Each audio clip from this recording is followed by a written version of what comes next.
Hello friends, आपल्या सर्वांची आवडती मालिका हळद रुसली कुंकू हसलं या मालिकेच्या आजच्या सोमवार 13 एप्रिलच्या एपिसोडमध्ये एकानंतर एक जबरदस्त ट्विस्ट आले आहेत.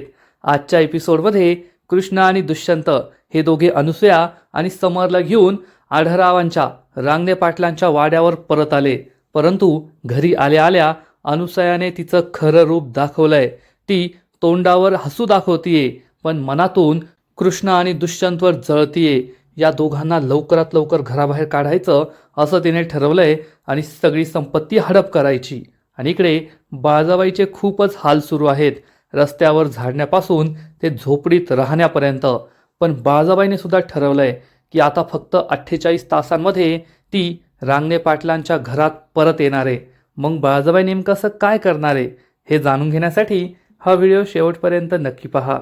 फ्रेंड्स, आजच्या एपिसोडच्या सुरुवातीलाच सगळे गावकरी निघून गेलेले असतात आणि मग कृष्णा अनुसूया आणि समरला म्हणते, मी तुम्हाला न्याय तर मिळवून दिला, पण आता तुम्हाला तुमचा हक्क देण्याची वेळ आली आहे. आढळरावांना काहीच कळत नाही. कृष्णा सांगते, चला तुम्ही दोघे आता तुमच्या हक्काच्या ठिकाणी चला. आढळराव खूप खुश होतात की 26 वर्षानंतर त्यांची अनुसूया आणि त्यांचा मुलगा समर त्यांच्या घरी परत येणार आहेत. आणि मग थोड्याच वेळात कृष्ण आणि दुष्यंत अनुसूया, समर, आढळराव यांना घेऊन आपल्या वाड्यावर पोहोचतात. सगळेजण खूप खुश असतात. अनुसूया, समर यांच्या चेहऱ्यावर आनंद ओसंडून वाहत असतो. तेवढ्यात दलपत, मैनावती, जयकांत तेथे येतात आणि दलपत आपल्या संपूर्ण कुटुंबाची ओळख त्यांच्याशी करून देतो. सगळ्यात आधी तो मैनावतीची ओळख करून देतो. मैनावती अनुसूयाच्या पाया पडते. मग दलपत जयकांतची ओळख करून देतो. दलपत सुद्धा अनुसूयाच्या पाया पडतो आणि समरला सुद्धा मिठी मारतो. त्यांचं जिसकी लाठी त्याच्या मागे असं आहे. मग सगळेजण खूप खुश असतात. आढळराव म्हणतात, चला मग घरामध्ये. तर कृष्णा म्हणते, आबा थांबा, अनुसूयाबाई इतक्या वर्षानंतर आल्या आहेत, मग त्यांचं औक्षण करायलाच हवं ना.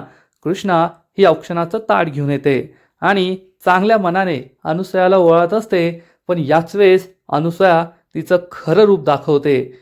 तिच्या चेहऱ्यावर जरी हसू असलं तरी मनात मात्र कृष्ण आणि दुष्यंतविषयी वाईट विचार असतात.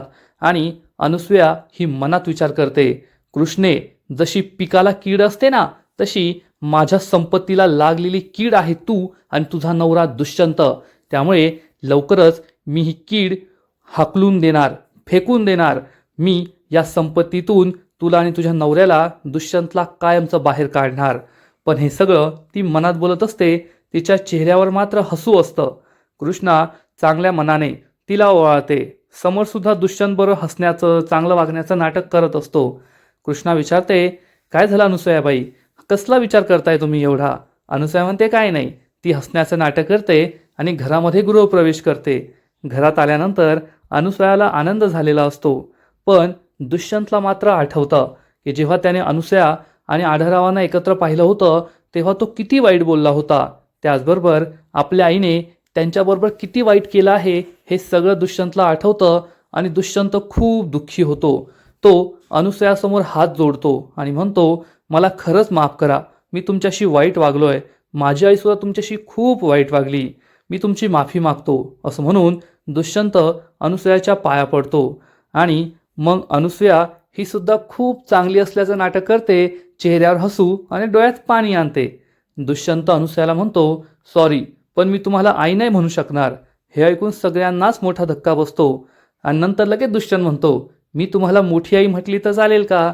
हे ऐकून अनुसूया, आढळराव, समर खुश होतात. आणि कृष्णासुद्धा म्हणते, मी सुद्धा तुम्हाला सासूबाई म्हणत जाईल आजपासून. अनुसूया म्हणते, हो हो, तुम्हाला जे हवंय ते म्हणा. आणि मग अनुसूया आपलं नाटक सुरू करते. ती दुष्यंतला म्हणते, दुष्यंता, मला माहिती आहे तुझ्या मनात नक्कीच अढी असू शकते. शेवटी मी तुझी आई नाहीये, मी तुझी सावत्र आई आहे. पण मी तुला वचन देते, तुझ्या आईने तुला दिलं नसेल इतकं प्रेम मी तुला देईल. तुझ्या खऱ्या आईचं प्रेम मी तुला देईल. आणि असं कधीच मानू नको की मी तुझी सावत्र आई आहे. जसा मला माझा समर तसाच माझ्यासाठी तू आहेस. मी तुला कधीच अंतर देणार नाही. हे ऐकून कृष्ण आणि दुष्यंतला आनंद होतो. आढळराव सुद्धा खूप खुश होतात. आणि मग कृष्ण आणि दुष्यंत या दोघांना म्हणतात, चला तुम्ही तुमच्या जागेवर बसा. आढळराव आणि अनुसूया त्यांच्या सोफ्यावर बसतात. आज 26 वर्षानंतर मला माझा हक्क मिळाला, मला माझी जागा मिळाली म्हणून अनुसूया खूप खुश असते.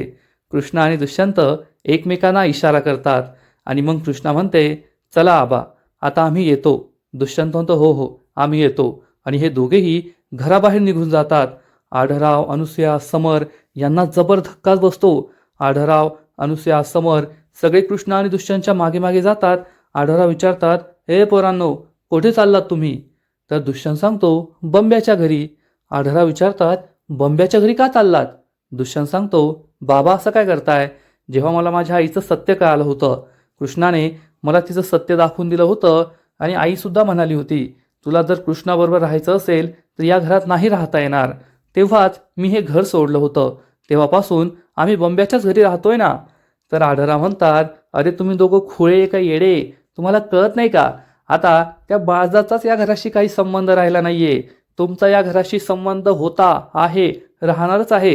त्यामुळे तुम्ही येथेच राहायचं आता. आपण सगळे गुण्यागोविंदाने येथे राहूया.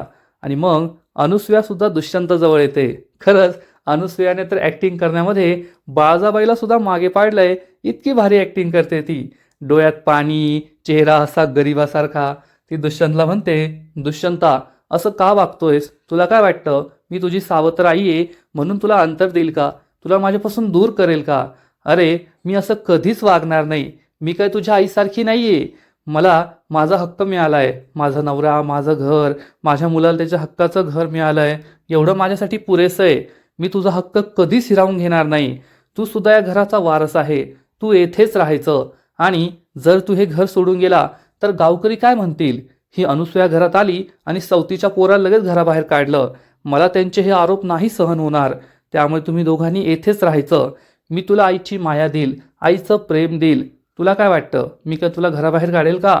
असं काही होणार नाही रे पोरा, तू या घरातच राहा. दुष्यंत सुद्धा इमोशनल होतो आणि आढळराव म्हणतात, अरे वय दुष्यंता, अनुसूया खरंच बोलायली. तू या घराचा वारस आहे. तू या घरातच राहायचं. तुम्ही दोघांनी कोठेच जायचं नाही. चला लवकर आतमध्ये, नाहीतर रट्टे मारील तुम्हाला दोघांना. कृष्ण आणि दुष्यंत हसू लागतात आणि मग सगळेजण आनंदाने घरी जातात. तर इकडे जयकांत चक्क बाळजाबाईला घेऊन एका जुन्या घरामध्ये येतो. एकदम पडकी झोपडी असते. तिथील बल्ब बलबल बलबल करत असतो. काहीच नसतं त्या घरामध्ये आणि दोघेही या घरामध्ये येतात. आणि मग जयकांत हा चक्क बाळजाबाईला म्हणतो, दिवसभर गाव झाडायचं आणि गुपगुमान रात्री येऊन येथे पडायचं. बाळजाबाई त्याच्याकडे रागरागाने पाहते तर जयकांत हसून म्हणतो, मी नाही, असं काकासाहेब बोलले. त्यांनी तुम्हाला असं करायला सांगितलंय. तुमची हीच सोय केली आहे. काकीसाहेब, तुम्हाला काही जरी हवं असलं ना तरी मला लगेच फोन करायचा. हा जयकांत शेठ तुम्ही म्हणाल ते घेऊन येथे हजर होईल. आता तुम्ही येथेच राहा बरं का. असं म्हणून जयकांत बाळजाबाईकडे वाकड्या नजरेने पाहतो आणि तेथून निघून जातो. बाळजाबाईची ही अवस्था पाहून त्याला खूप आनंद झालेला असतो आणि बाळजाबाई मात्र खूप चिडलेली असते आणि म्हणते, कृष्णे तुला काय वाटतं मी काय आयुष्यभर इथे सडणार आहे का? नाही, फक्त 48 तास. फक्त 48 तासात मी रांगणे वाटलांच्या वाड्यात परत येणार. माझी ती सत्ता परत मिळवणार. नाहीतर बाळजाबाई हे नाव सांगणार नाही. असा ठाम निर्धार बाळजाबाई करते. आता 48 तासात बाळजाबाई असा काय कमाल करणारे, अशी काय जादू करणारे, हे पाहणं सुद्धा खूप इंटरेस्टिंग असेल. तर इकडे अनुसूया आणि संपूर्ण कुटुंब बाळजाबाईच्या त्या फोटोसमोर उभं असतं.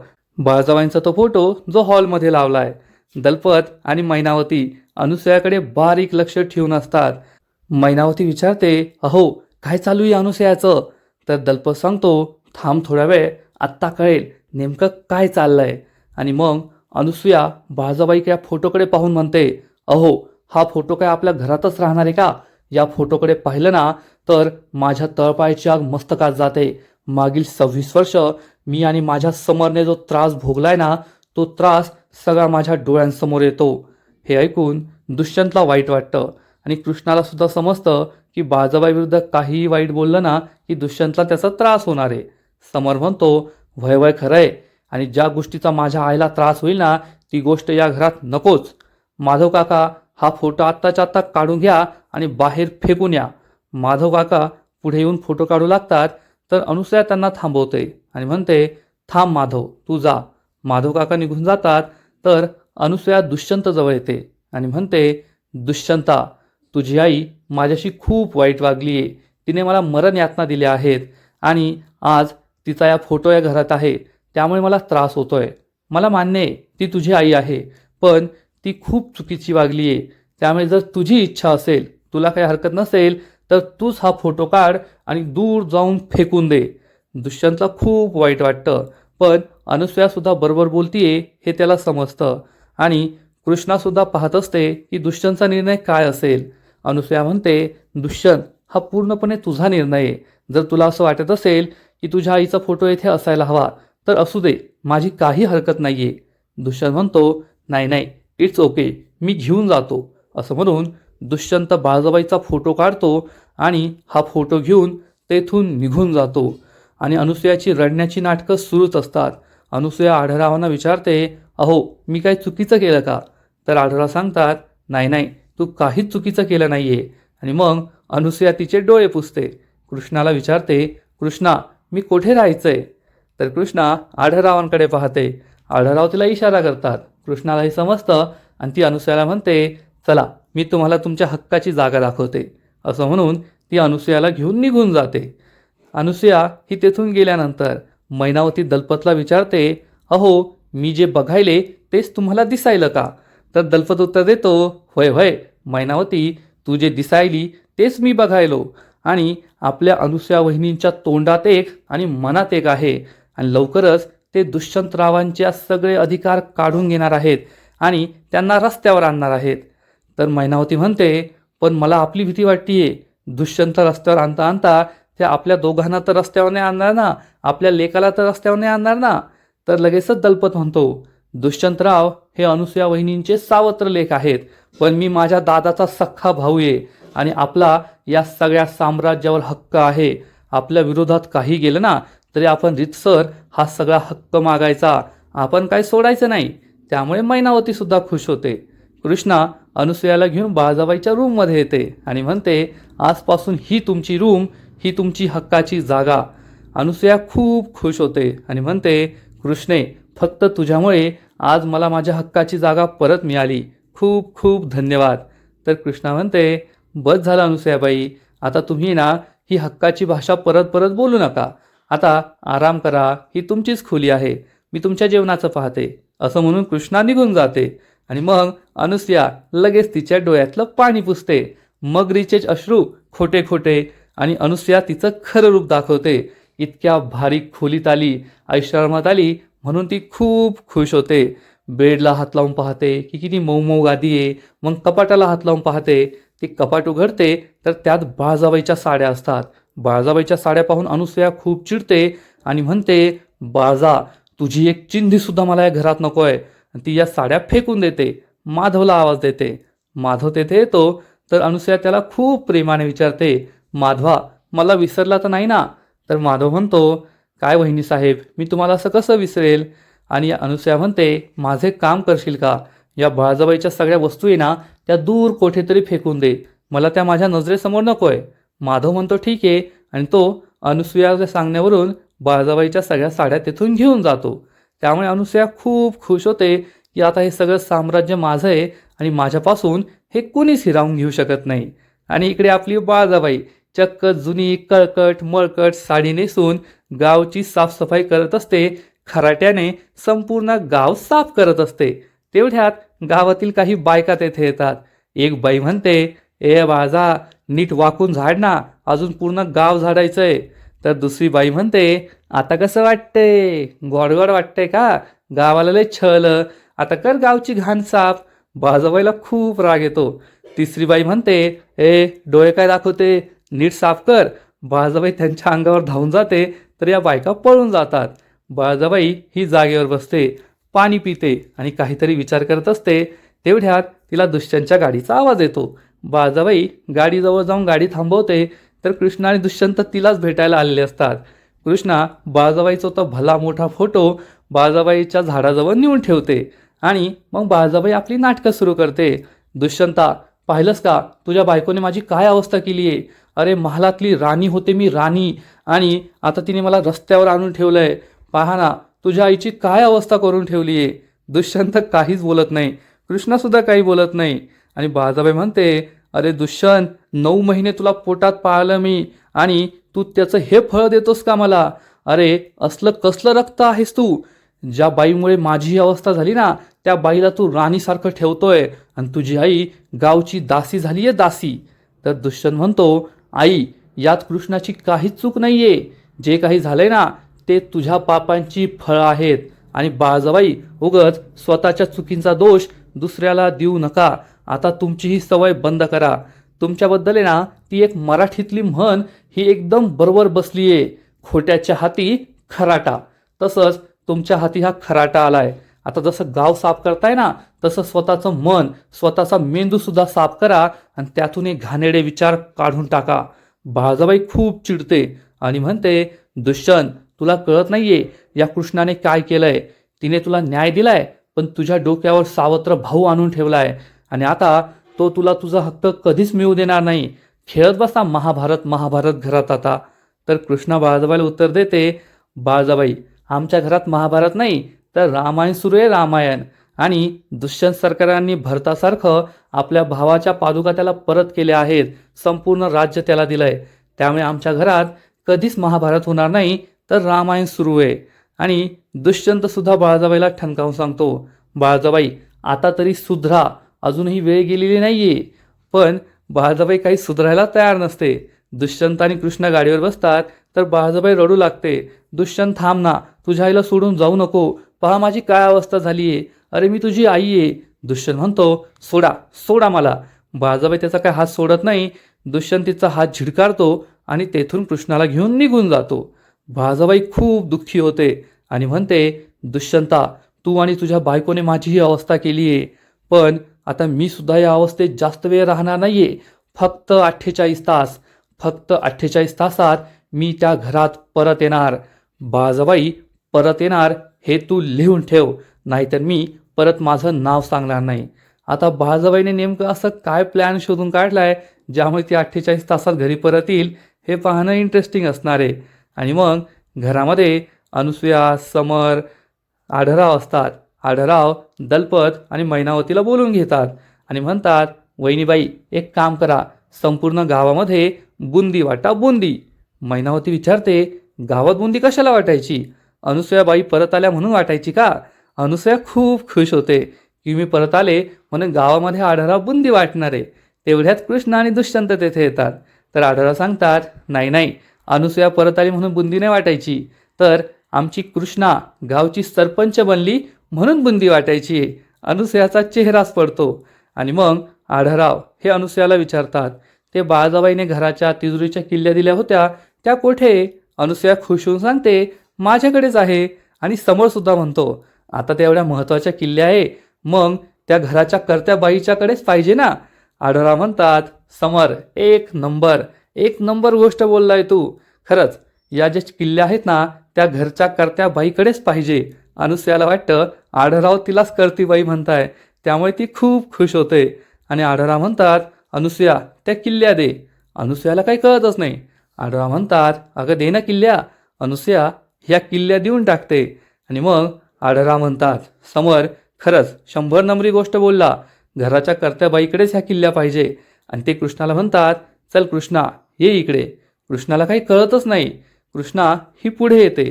तर आढराव म्हणतात, कृष्णा, आता तू फक्त या घरची नाही, तर संपूर्ण गावची कर्तीबाई आहेस, 5 गावची सरपंच आहेस, आणि या चाव्या ठेवण्याचा संपूर्ण हक्क तुला आहे, तूच योग्य आहेस. असं म्हणून आढराव चक्क कृष्णाच्या हातात या घराच्या आणि तिजोरीच्या किल्ल्या ठेवतात. त्यामुळे कृष्ण आणि दुष्यंतला सुद्धा आश्चर्य वाटतं की आढरावांनी अनुसूयाचा हक्क तिला दिलाय. आणि अनुसूयाला तर जबर धक्काच बसतो, तिचा खूप जळफळाट होतो. समर सुद्धा चिडतो. अनुसूया हिचा विश्वासच पटत नाही की आढरावांनी चक्क तिच्याकडून चाव्या काढून घेऊन कृष्णाच्या हातात दिल्या आहेत. आणि आपली कृष्णा तर त्यागमूर्तीच आहे. कृष्णा म्हणते, नाही आबा, हे चुकीचं आहे. हा हक्क अनुसूयाबाईंचा आहे आणि तुम्ही त्यांनाच या चाव्या द्यायला हव्यात. परंतु आढराव काही बोलणार इतक्यात अनुसूया आपलं नाटक सुरू करते. नाही ग कृष्णे, यांनी जे काही केलंय ना, ते अगदी योग्य केलंय. हा हक्क तुझा आहे आणि तू या घरची सून आहेस, मोठी सून, त्यामुळे हा हक्क तुझा आहे आणि तुझ्याकडेच या किल्ल्या असायला हव्यात.